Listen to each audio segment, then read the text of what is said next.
श्री शिवाय नमस्तोभ्यम हर हर महादेव। देखिए दोस्तों, आज का ये वीडियो बहुत ही ज्यादा खास होने वाला है। तो देखिए दोस्तों, हम सभी लोगों को पता है कि कार्तिक का बहुत ही पवित्र महीना चल रहा है और कार्तिक के इस विशेष महीने में एकादशी की बहुत ही पवित्र और विशेष तिथि आ चुकी है। तो देखिए दोस्तों, आप सभी लोगों को पता है कार्तिक का जो महीना है भगवान विष्णु और माता लक्ष्मी जी को और माता तुलसी जी को समर्पित होता है। और एकादशी की जो तिथि होती है वो भगवान विष्णु को समर्पित होती है। और इस बार की जो एकादशी तिथि है वो बहुत ही शुभ संयोगों के साथ बन रही है। तो देखिए दोस्तों, आज के इन उपायों के माध्यम से आपके जीवन में स्थिर लक्ष्मी का वास होगा और वैभव लक्ष्मी का वास होगा। साथ ही साथ आपके घर में अष्ट लक्ष्मियों का वास होगा। इसीलिए दोस्तों, आपको इस वीडियो को अंत तक जरूर देखना है। मात्र एक चुटकी हल्दी से आपके जीवन का जो दुर्भाग्य है वो दूर होने वाला है। तो देखिए दोस्तों, बहुत ही अचूक उपाय होने वाले हैं। तो देखिए दोस्तों, पूज्य गुरुदेव की कथा को सुन करके और समझ करके इन उपायों को आपको पूरे विस्तार से समझाने का पूरा प्रयास करेंगे। लेकिन उससे पहले वीडियो को लाइक करें और चैनल को सब्सक्राइब करें। यदि आप भगवान शिव के अनन्य भक्त हैं तो कॉमेंट में श्री शिवाय नमस्तोभ्यम या ओम नमः शिवाय जरूर लिखें। तो देखिए दोस्तों, एकादशी की जो तिथि है वो भगवान विष्णु को समर्पित होती है, जो कि जगत के पालनहार हैं। देखिए दोस्तों, एकादशी के दिन हल्दी का उपाय करना यानी कि दुर्भाग्य को दूर करना और सौभाग्य की जीवन में प्राप्ति करना है।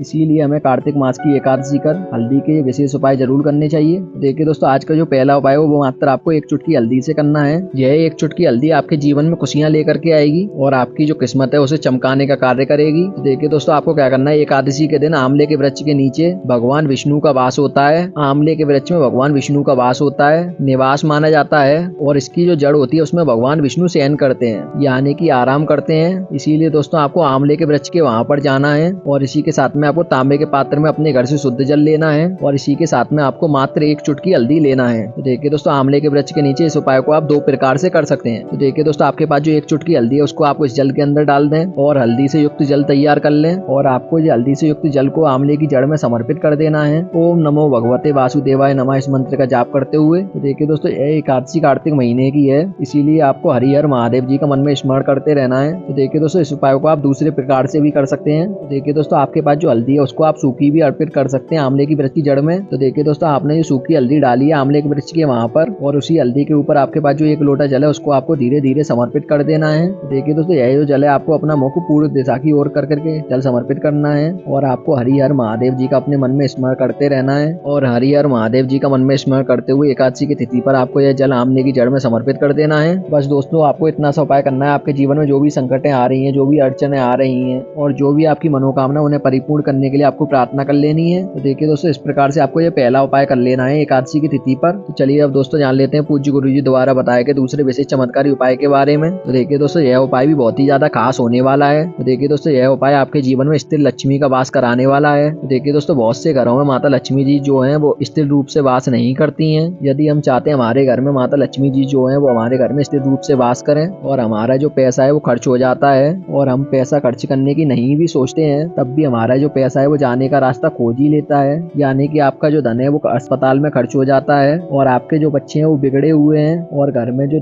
धन का आवक है वो कम हो रही है और खर्च बढ़ते ही जा रहे हैं और हमारी जो बचत है वो हो ही नहीं पा रही है। और घर में स्थिर लक्ष्मी का वास कराने के लिए और घर में पैसों की बचत करने के लिए आपको यह विशेष उपाय जरूर करना चाहिए। आपके घर में जितनी भी धन की समस्याएं वो सभी दूर हो जाएंगी और आपके घर में भी स्थिर लक्ष्मी का वास होने लगेगा। तो देखिए दोस्तों, इस उपाय को करने के लिए आपको सबसे पहले अपने घर से तांबे के पात्र में शुद्ध जल लेना है। तो देखिए दोस्तों, इस जल के पात्र के अंदर आप गंगा जल डालते हैं तो बहुत ही ज्यादा शुभ माना जाता है। और देखिए दोस्तों, इसी के साथ में आपको 7 बेलपत्र लेनी है यानी कि 7 बेलपत्र आपको लेनी है। तो देखिए दोस्तों, केवल एकादशी के दिन स्थिर लक्ष्मी को अपने घर में वास कराने के लिए यह वाला उपाय किया जाता है। देखिए दोस्तों, यदि आपको 7 बेलपत्र नहीं मिल पाती हैं तो आप भगवान शिव जी की शिवलिंग पर चढ़ी हुई बेलपत्र को सुखने शुद्ध जल से धो करके प्रयोग कर सकते हैं। लेकिन आपके पास जो 7 बेलपत्र है वो कहीं से भी कटी फटी या खंडित नहीं होनी चाहिए, इस बात का आपको विशेष करके ध्यान रखना है। तो देखिए दोस्तों, यह उपाय को आप एकादशी के दिन सुबह से लेकर शाम तक किसी भी समय कर सकते हैं। तो देखिए दोस्तों, आपको 7 बेलपत्र और 1 लोटे जल को लेकर के पहुंच जाना सीधे भगवान शिव जी के मंदिर में। तो देखिए दोस्तों, यह उपाय को आप सुबह भी कर सकते हैं और शाम के समय भी कर सकते हैं। तो देखिए दोस्तों, सबसे पहले आपके पास जो 7 बेलपत्र है उनको आपको एक एक करके उस जल के पात्र के अंदर डाल देनी है। देखिए दोस्तों, 7 बेलपत्र से युक्त जो जल तैयार किया आपने उसको आपको नंदी महाराज जी का जो पैर उठा हुआ होता है उस पर आपको समर्पित करना है। कहने का मतलब यह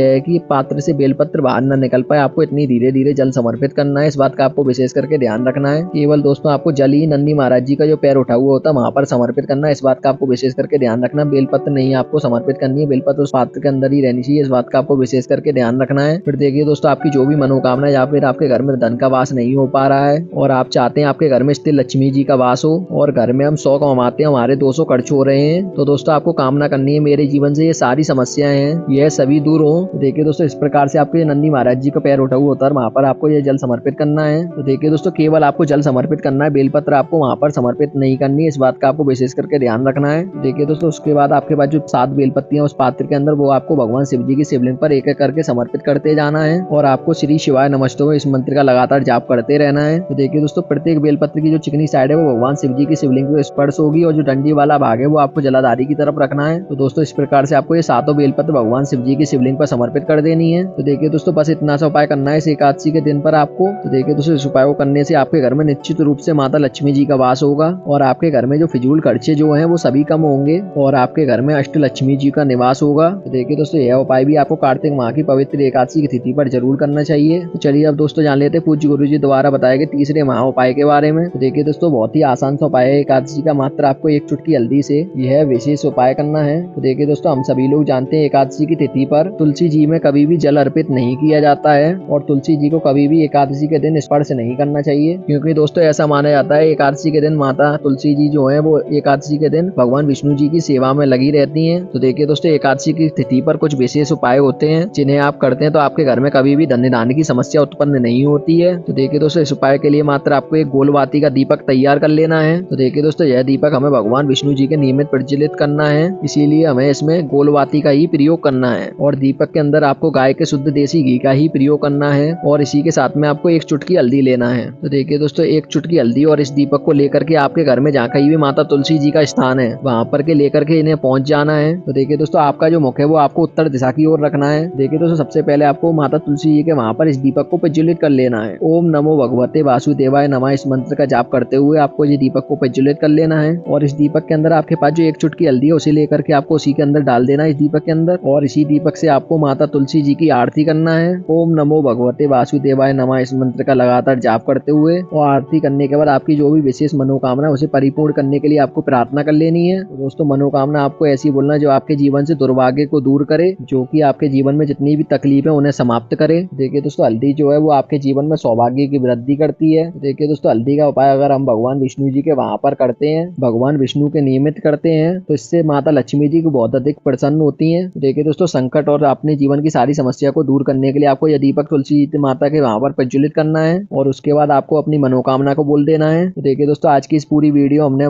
आपको रमा एकादशी के दिन किए जाने वाले बहुत ही 3 विशेष चमत्कारी उपाय बताए हैं जो आपको कार्तिक महीने में पड़ने वाली एकादशी के दिन जरूर करने हैं। तो देखिए दोस्तों जो भी उपाय आपके लिए उचित है जो आपके लिए सरल है उस उपाय को आप कर सकते हैं। तो देखिए दोस्तों उपाय से जुड़ा हुआ अगर आपको कोई भी सवाल रहता है आप हमसे कमेंट के माध्यम से पूछ सकते हैं और देखिए दोस्तों उपाय को करते समय आप किसी भी प्रकार की गलती ना करें। श्री शिवाय नमस्तुभ्यं, हर हर महादेव।